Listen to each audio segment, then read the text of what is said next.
Homicide 1901. The case of 46-year-old Harriet Holmes. Harriet Holmes was found guilty but insane for the murder of her son and daughter, 10-year-old Alfred John Holmes and 12-year-old Edith Elizabeth Holmes. She cut their throats at their home, in the back room on the third floor at 11 Southwark Street, London.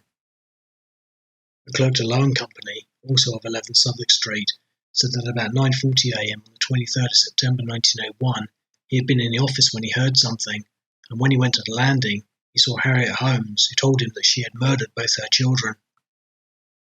He said, "Good God, never, Miss Holmes," and she replied, "It is too true. I told my husband he would never leave me."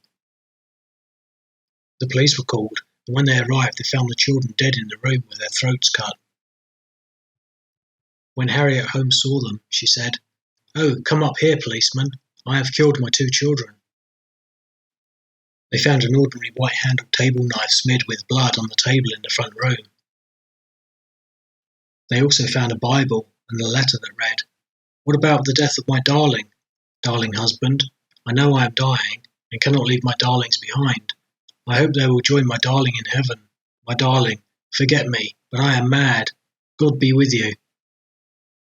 The doctor arrived at 10:40 a.m, said that when he saw the children, life was extinct in each case.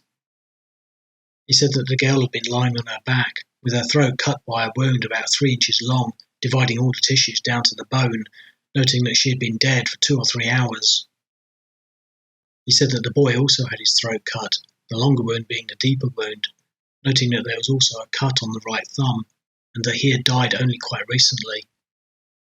A medical officer at Holloway Prison said that when he examined Harriet Holmes following her admission on the 23rd of September 1901, that he found that she was very depressed and that her sleep was very bad for some time, although she had since improved to some extent.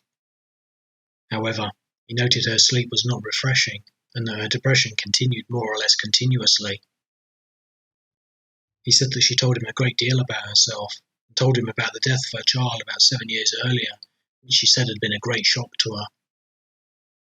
He said that she had arrived at her change of life, which was a critical period for women, and that he had formed the opinion that she had been insane when she had killed her children on the 23rd of September 1901 and didn't know what she was doing, and that she had practically remained in that condition since. At her trial at the Old Bailey on the 21st of October 1901, she was found guilty but insane and ordered to be detained during His Majesty's pleasure.